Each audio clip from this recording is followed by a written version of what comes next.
Hey everyone, I'm here with the lovely Traci Huff. Hello. She's a local realtor here for Scout Realty, Mm-hmm.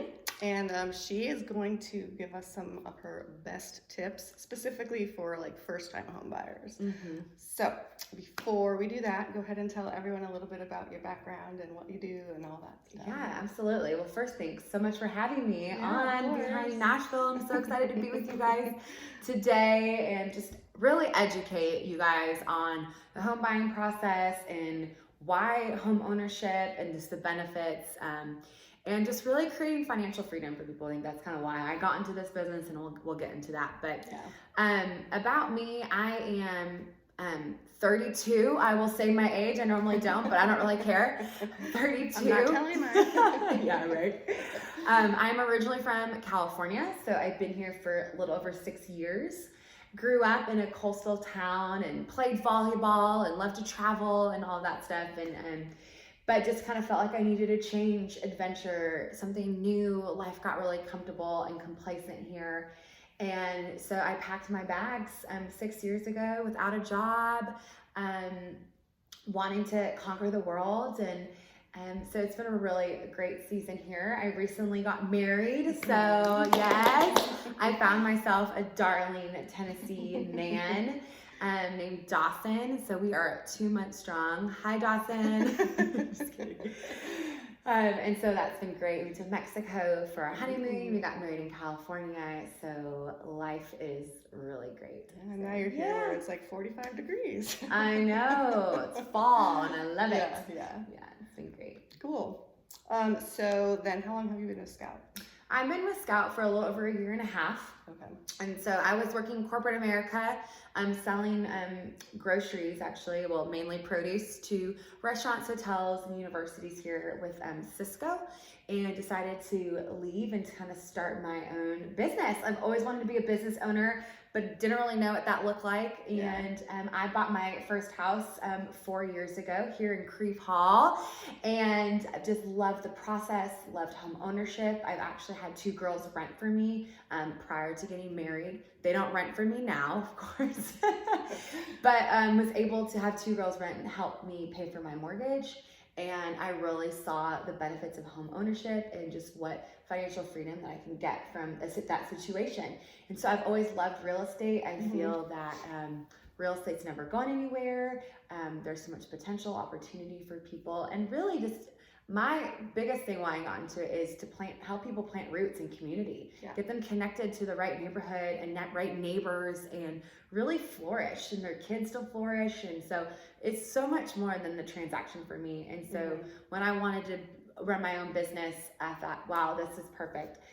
So yeah, to answer your question, going back, 1.5 years or so in the business, and it's been just awesome and great time to be here doing real estate in Middle Tennessee. Cool. All right, so we want to focus kind of a little more on home buying. Do's and don'ts, what to look for, what not to look for. So do you want to just kind of we're in one of our properties right now. Yeah. Do you want to kind of just do a walkthrough and kind of go room by room and talk it out? Yeah. Do you want me to first talk about some mistakes that people make before we kind of look around? Yeah, sure. Go for it. I kind of want to talk about, before you can ever acquire a beautiful house like this house that we're in right now, there's some things that you really need to do. And the first thing is, it's so easy these days to go on an app like Zillow or Realtor.com and start dreaming about that $500,000 house that you want and you just can't afford. And so really a mistake that people make is to start looking for a house before you really start looking for a mortgage or really knowing how much you can afford. And so I always highly recommend to meet with the lender as soon as possible. If you're even thinking about buying 2 years from now, who cares? Meet with them. It doesn't cost you anything to meet with a lender, and they will give you so much information and what to focus on, whether that's growing your credit score or growing a fund for your down payment. And also another mistake is there's a lot of first-time home buying loan programs. So a lot of people think you have to put 20% down. That is great, and you should if you can, because your monthly payment will be a lot less, but there are a lot of options out there. You can do 5% down, 3.5%. Even in some situations, you can put 0% down. So knowing to ask those questions when you interview lenders is extremely important. Another thing to prepare is, the cost of home ownership. I mean, I know you've been a homeowner, and there are things that are going to be broken down that need repairing, that you're going to renovate, and we see all these Chip and Joanna Gaines doing these amazing, and it just looks so easy and simple, and like there's a big cost to that. And so I really recommend that before you go into it, that you have a lot of money saved in that piggy bank of yours. Another thing that I recommend is hiring a realtor, and I know that's sounds like a plug for me, but really it's not. Realtors are going to have your best interest in mind and really advocate for you, and in the long run save you more money than you would than you could potentially lose if you didn't. So it's not a plug, that's really just give me a plug. So, whether you interview someone like myself or someone else that I think you really need an advocate and an educator in the process. So those were just a couple of things that I kind of want to talk about before we go explore a home, because really you're buying a house, but that loan and that money is really what you need, and you need a plan and steps to get to reaching a goal and feeling confident, with yourself and what you can afford and when you get into a home. So, but let's go look at this beautiful home, and I'll show you kind of a couple things. All right. So first and foremost, I would say that a lot of people look for 3-bedroom, 2-bath when they start looking for a house. So why? Why is that? Is this for families or singles? I think when we look into a house and you're really serious, you got to consider the exit plan, and on average, someone stays in a home between 5 and 7 years. So when you're in a house, okay, I want to buy this house. Well, who's going to be that person that's going to buy it from 5? Is it going to be a single person? Is it going to be a family? If it's a family, then 3 bedrooms, think they probably have two and a half kids. They need 2 bathrooms. So, probably better to buy a house with 2 baths rather than 1. If you're in, more of a community. If you're in a condo or townhome, that may not be your strategy. Maybe it would be a single person, or someone that's elderly that's just wanting. So you gotta always keep in mind who is going to be buying that house from you, and so that you can be prepared to sell it and get a good profit from it. So we'll just kind of carry around here. Some things to look for when you're out and about looking at homes is seeing, is there a railroad nearby? Is there power lines nearby?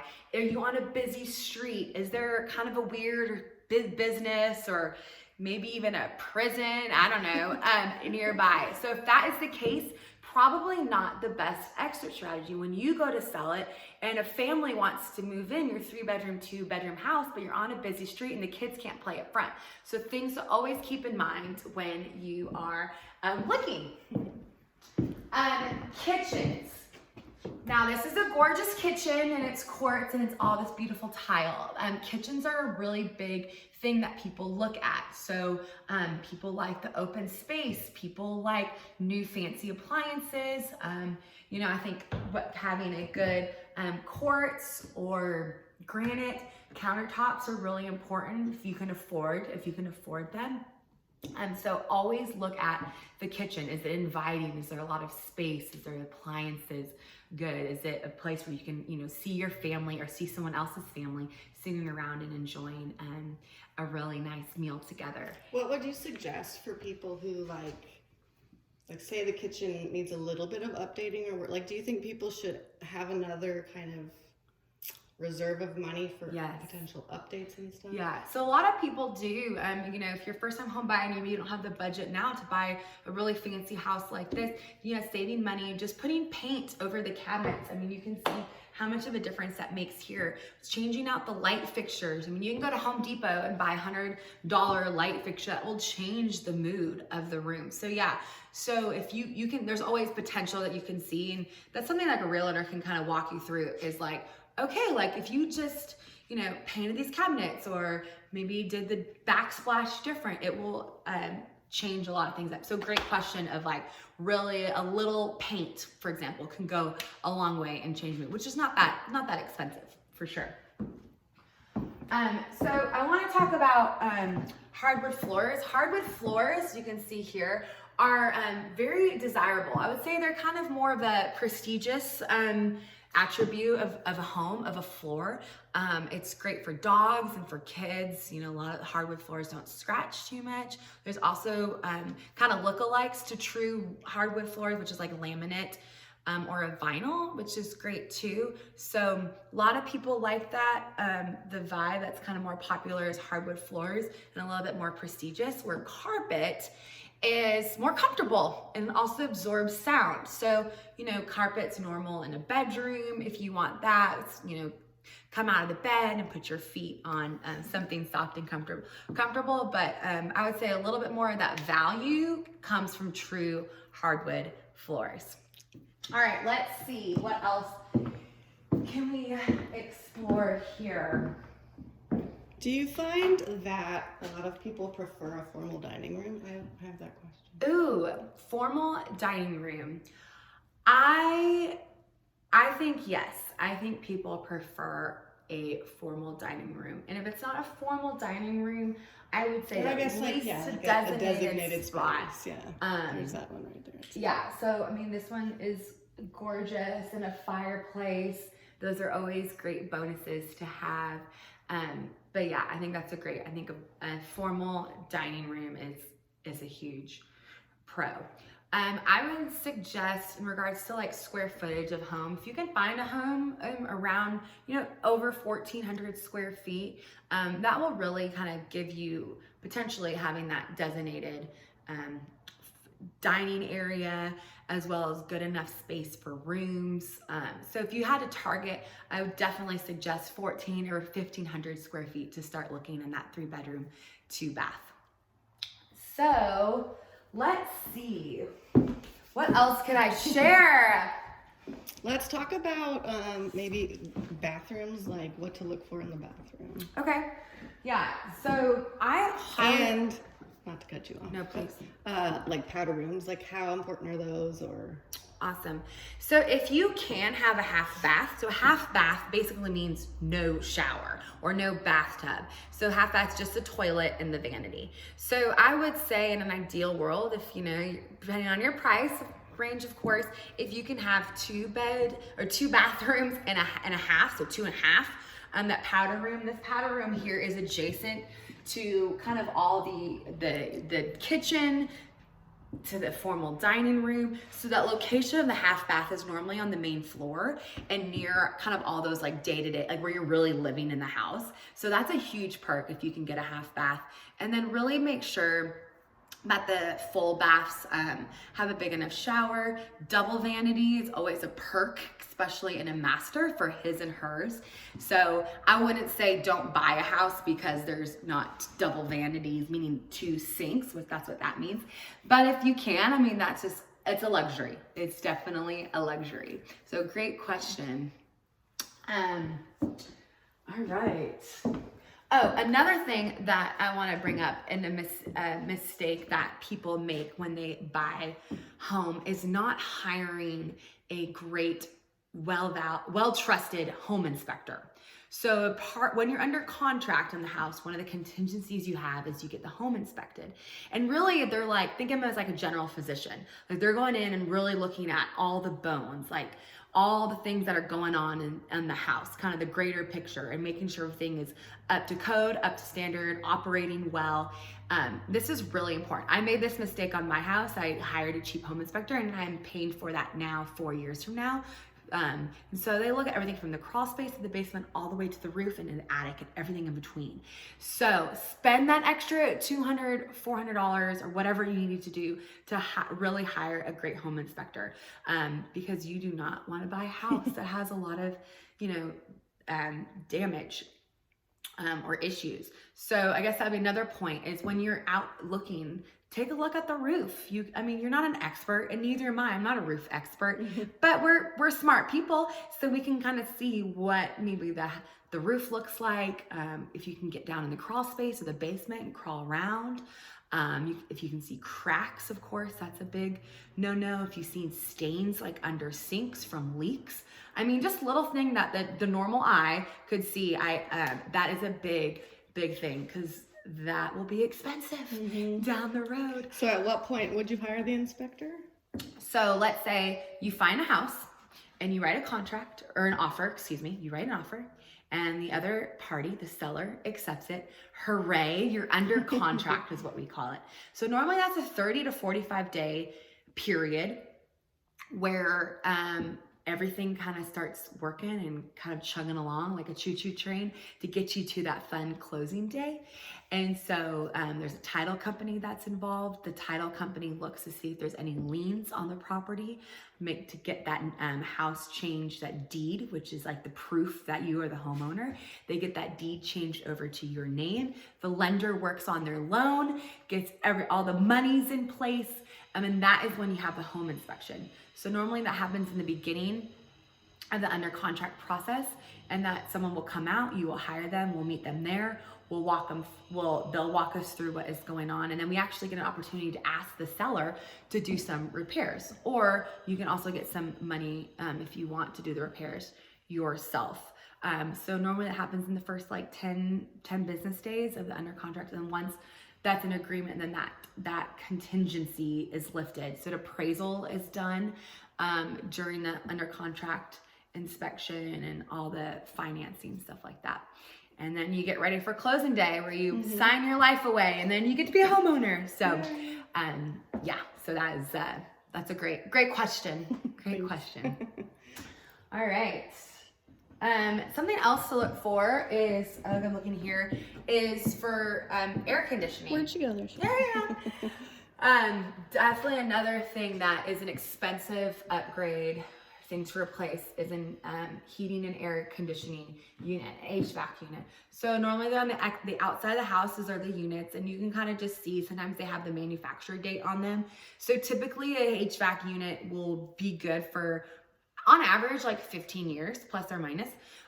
So, you won't want to buy a house with a HVAC unit that's 16 years old unless you have some money to replace it, which may be what you're into, but you got to make sure that you have central air and that the unit is new and operating. And that's what the home inspector will take a look at that as well.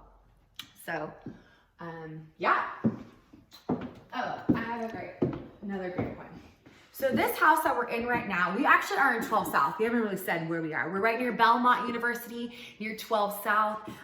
So this is a new construction house, which is a whole nother conversation than a typical resale house. So this home is done. It's waiting for an owner, but this house does not have a refrigerator in it. So couple things you can do. Most houses will have a refrigerator, and those will stay. We make sure we include those, but in this case, you would need to buy your own refrigerator, or it could be, you can maybe ask for some money to go towards that. So all your kitchen appliances, all your blinds, all your stoves, microwaves, those are included in the house. So you will not need to go out and buy those. However, refrigerator and oftentimes your washer and dryer, those are the most negotiated appliances. So for instance, this house, you would have to save however much for a refrigerator. So kind of keep that in mind as you're saving up. You may need to buy washer and dryer, refrigerator, potentially, and other things that you want. But those are kind of the two big things to kind of keep your eyes open for when you're looking at houses. Okay. So, and yeah, so pretty. Are there certain things to look for in terms of, I know you already said don't railroad tracks and avoid all that stuff, but general neighborhoods, not specific to Nashville, but just things to look for, how close is it to downtown, or That's a great question. So I feel like what's special thing about Nashville is that each neighborhood has their own personality. And so, really get familiar with those different personalities, those neighborhoods. A lot of them are walkable. Some of them are not. Some of them you have to drive to the strip mall and get it. So I mean, you know, the closer you are to downtown right now, it's going to be a little bit more expensive. However, in the long run, I mean, people always want to be close to the town center. You know, back in the old days, the closer you are where everything happens. So just kind of keep that in mind, even though there's not as much as affordable housing right now, but, I would say if you can, you know, look into the school systems, you can go on websites to find out how great the schools are. That's a huge thing. Walkability is really important. How close you are to a grocery store. Some people want to drive 30 minutes to a grocery store or a Target. I don't. I want to be really close. So knowing how near those amenities are really important.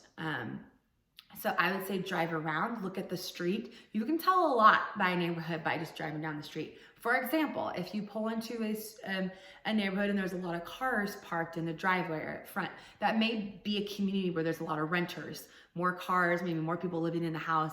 So that's up to you. If you want to live in that, if you're planning on renting it out, then maybe that would be a desirable, nice place because people are looking to rent there.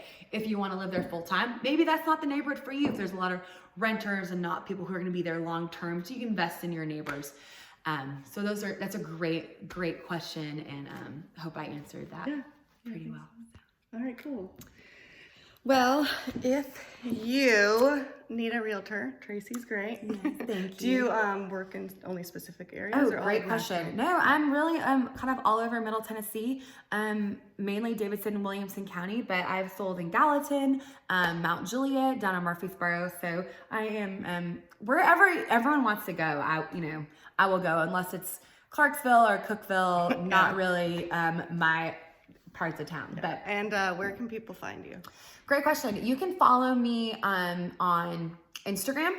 It's Traci Lawson Huff .realtor. That's really long. Okay. But or my cell phone is 615-517-8918. Or you can just look me up on scoutrealty.com. I'm there under an agents tab. So Traci Huff.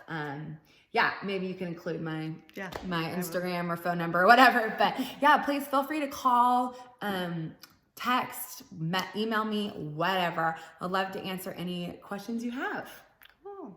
Yay! Well, thank you so much. Yes, I'm so glad. Hope that you guys learned something today. If you're looking for a new home or whatever. Yeah, or just start the process or introduce you to a lender. You know, I'm happy to. I got a great trusted realtor or lender partner. So even an introduction to get that combo, I'm here. Cool. Well, thank you so much. All right. Thanks for watching, guys.